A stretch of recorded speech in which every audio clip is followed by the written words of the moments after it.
जाते। ये है पाकिस्तान की हकीकत। बहुत शुक्रिया इंडिया न्यूज के साथ जुड़ने के लिए। और आगे बढ़ते हैं, बड़ी खबर। भारत दौरे से पहले तारिक रहमान की कड़ी शर्त और हसीना के प्रत्यर्पण बिना भारत नहीं आएंगे रहमान। ब्रिक्स समिट में शामिल होने पर सवाल लगाए गए और दिल्ली से हसीना के बयानों पर नई सरकार की नाराजगी देखने को मिल रही है। भारतीय उच्चायुक्त से मुलाकात में ये रुख रखा गया है। भारत ने कहा है कि नियमों के तहत समीक्षा की जा रही है। सवाल ये कि क्या भारत और बांग्लादेश के कूटनीतिक रिश्तों में एक बार फिर से बड़ा मोड़ आ गया है? क्या पूर्व प्रधानमंत्री शेख हसीना की भारत में मौजूदगी दोनों देशों के संबंधों के बीच सबसे बड़ी दीवार बन चुकी है? देखिए, बांग्लादेश की सत्ता संभालने के बाद प्रधानमंत्री तारिक रहमान ने नई दिल्ली के सामने एक ऐसी शर्त रख दी जिसने कूटनीतिक हलकों में हलचल तेज कर दी है।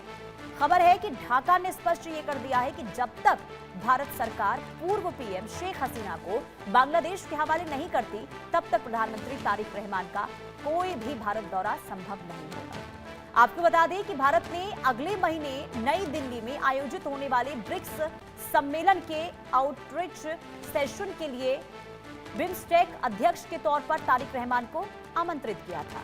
इसके अलावा एक द्विपक्षीय दौरे का भी इनविटेशन दिया गया था, लेकिन ढाका में भारतीय उच्चायुक्त दिनेश त्रिवेदी से मुलाकात के दौरान बांग्लादेशी नेतृत्व ने यह साफ कर दिया है कि हसीना के प्रत्यर्पण पर प्रगति के बिना ये यात्रा नहीं हो सकती है। बांग्लादेश में शेख हसीना को कोर्ट द्वारा सजा सुनाए जाने के बाद उनके दिल्ली से दिए जा रहे तीखे बयानों और प्रेस कॉन्फ्रेंस को लेकर नई सरकार में भारी आक्रोश है और बांग्लादेश का यह आरोप है कि हसीना भारतीय सरजमी का इस्तेमाल ढाका के राजनीतिक माहौल को बिगाड़ने के लिए कर रही हैं। वहीं दूसरी तरफ भारत के विदेश मंत्रालय का यह कहना है कि प्रत्यर्पण की अर्जी की जांच स्थापित कानूनी प्रक्रियाओं के तहत की जा रही है। सवाल यही कि क्या भारत इस दबाव के आगे झुकेगा या फिर पड़ोसी देश के साथ रिश्ते और ज्यादा ठंडे बस्ते में चले जाएंगे। तो नई शर्त रखी गई है बांग्लादेश के द्वारा भारत आने को लेकर। प्रेम सेन हमारे साथ प्रिंसिपल कॉरेस्पॉन्डेंट जुड़ चुके हैं। प्रेम, ये जो नई शर्त बांग्लादेश के द्वारा रखी गई है भारत आने को लेकर, कैसे देखा जाए इसे? अब आगे क्या तब्दीली भारत और बांग्लादेश के रिश्तों में देख पा रहे हैं?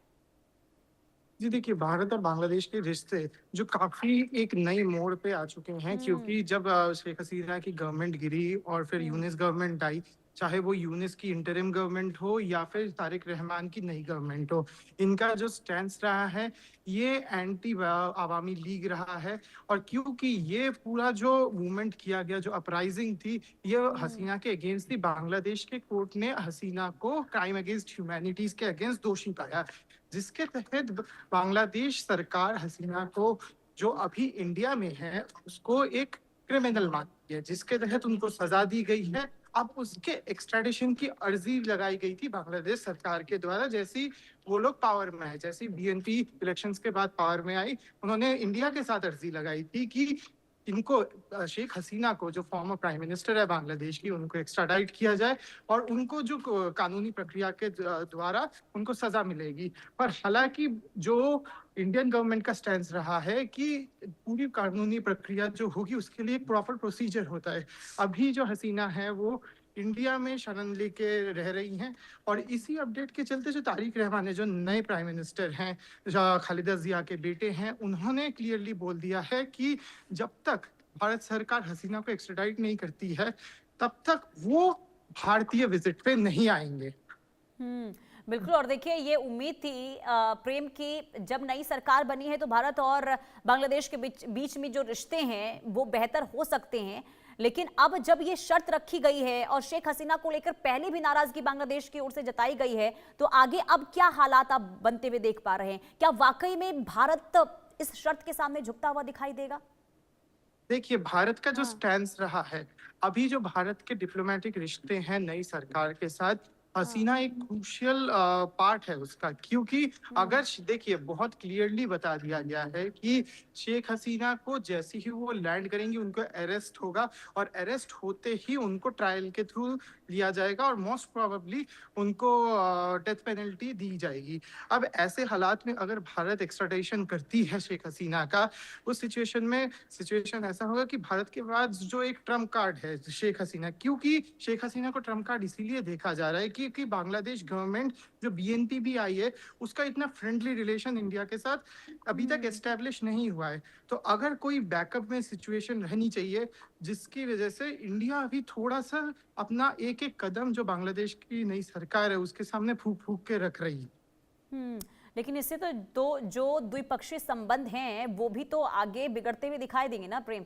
लेकिन सबसे बड़ा सवाल ये भी कि जब शेख हसीना ने खुद ये कहा कि वो बांग्लादेश जाएंगी, दिसंबर महीने का उन्होंने जिक्र भी किया था, और इसके बावजूद भी आखिर प्रत्यर्पण को लेकर इतना जोर क्यों बांग्लादेश की तरफ से? शेख हसीना ने अभी जो प्रेस कॉन्फ्रेंस की थी भारत में, इसी प्रेस कॉन्फ्रेंस में वो वीडियो कॉन्फ्रेंसिंग के थ्रू जुड़ी थी जिसमें उन्होंने बोला कि दिसंबर तक उनका जाने का प्रोग्राम है, प्लान है। पर इसके लिए एक क्रूशियल चीज ये है क्योंकि अगर शेख हसीना जाती हैं उनका तुरंत अरेस्ट होगा और तुरंत अरेस्ट के बाद ट्रायल होगा उनका, और अगर ट्रायल होता है जो मोस्ट प्रोबेबली डेथ पेनल्टी की तरफ जा रहा है, अगर ऐसा होता है तो इस सिचुएशन में शेख हसीना बिल्कुल भी वहां पे नहीं जाएंगी जब तक उनकी सिक्योरिटी को इंश्योर नहीं किया जाता। बांग्लादेश अवामी लीग जो पहले थी वो अभी जिस कोशिशों में लगी है हमारे सूत्रों के द्वारा जो हमें पता चला है। शर्तें रखी गई, इसके बाद भारत की ओर से क्या प्रतिक्रिया इस पर सामने आती है? बहुत शुक्रिया प्रेम तमाम जानकारी देने के लिए।